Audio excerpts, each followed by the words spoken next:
Hey, my friend, welcome to OLALawrence.com. On this episode, I want to talk to you about getting in trouble in real estate, and in particularly when you're buying real estate. I just want to give you a quick tip here and there to protect you, to help you protect yourself. Often at times when we're buying real estate, we overlook certain things. The truth of the matter is that if you attend one of my webinar classes at homebuyerswebclass.com, you will notice that there are about 7 different professionals you work with anytime you're purchasing real estate. And one of them is inspection. Like regular people may confuse those two together. An appraiser is not there to protect you. They're there to appreciate the property as far as they can based on what they see. An inspector is there to check out for potential problems that can get you in trouble in the nearest future. But before you get an inspector into a house, generally you would have the property under contract, maybe with that contingency that you have to get an inspection done, right? So generally that's what you have to do. But sometimes, you would have spent money at that time, and a lot of times inspectors get paid up front, okay? And I'm not too sure if those money you pay $450, $400, $500 for an inspector, I'm not sure if it's refundable, okay? But they're there to protect you. But I have to be honest with you, in certain type of areas, the inspectors are not as strong on their scrutiny as much as some other areas, okay? So for example, if you're in New Jersey, I've had multiple experiences where I have to call an inspector's attention to certain things in Newark. But yet when you're in a better neighborhood, right, they are a little bit more stricter themselves. They want to make sure that they don't get in trouble themselves, right? So there are all kind of discrepancies in the system. So the reason why I want to warn you here today, if you're a home buyer, if you're a first-time home buyer, okay, my tip for you is to understand that all of these professionals are there because they have invested interest in protecting you. That's number one. The moment they are lacking a little bit of invested interest in protecting you, then they kind of fall back a little bit too. They don't do as such a good job, okay? So same thing for oil tanks. They don't necessarily go hard on sweeping the area as much as they would in certain type of areas, because they know that if they get in trouble, it's really trouble in certain neighborhoods than the other neighborhoods. So ultimately, with everything else we're being equal, okay, if everything else we're being equal, I just want to give you a quick tip.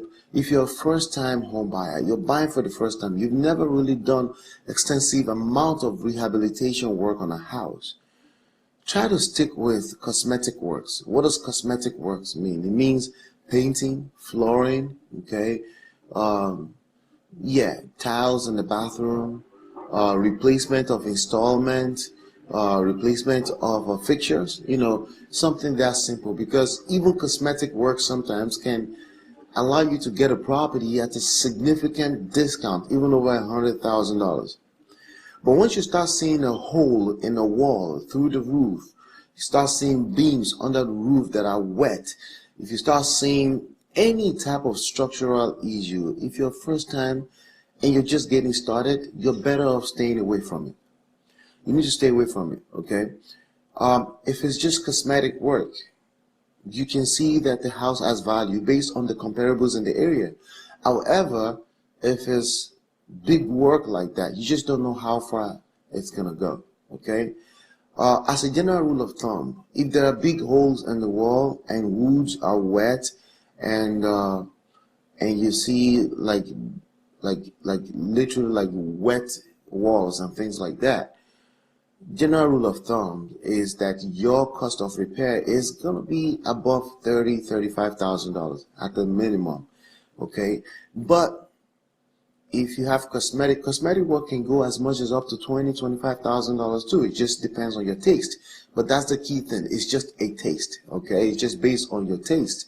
You may decide you don't want all the stainless steel appliances. You may want it. Every single time you want something fancier, you spend a little bit more money, right? And obviously you want to buy appliances based on the kind of neighborhood we're operating in. And of course that rule may change if you're trying to live in the home by yourself. So I just wanted to bring you the tip here is very simple. If you're doing this for the first time, keep to houses that need cosmetic work and stay away from houses that has big holes in the wall, in the roof somewhere.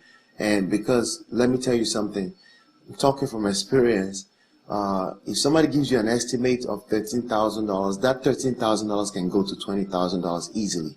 And if you're trying to buy this home for repair purposes, you have a budget in place, you really should not be taking that kind of risk. Okay, because if you're taking that kind of risk, you don't know how far the damages is going to be when if it turns out badly. Okay, what I would do is always create some kind of cushion for myself. So if I get a repair estimate of $11,000, $12,000, and $13,000 from 3 different contractors, you know what I'm rounding up to? That's $15,000, because I always put a cushion in place above, just in case there's trouble. I don't go under, okay? And I'm not using any kind of facade or infatuation or belief or anything. I'm not doing that. This is business. Real estate is business. You must always stick to the numbers, because the numbers are going to save you tons. And if you really want some good numbers, then go after wholesale property, distressed properties. Find the discounts, find the deals, as opposed to put yourself in a situation that is extremely risky. Always remember that you live in a world with other comparables, okay, and you must kind of operate within those rules to stay safe. All right, so that's my tip for you today. Stick with the cosmetic work and stay away from, if it's cosmetic work, you bring an inspector in, they will see the rest of it for you. Well, if you can clearly see there's a hole in the wall somewhere, don't spend $400, $500 on an inspector, because you can see that you need to stay away from that. Now, if you have experience, then you probably have some money to play around. You can take bigger risk. That will be, you'll be operating with a different type of rule. Does that make sense? All right, so that's my tip for you today. Stay out of trouble, and I'll see you on the next episode. Peace.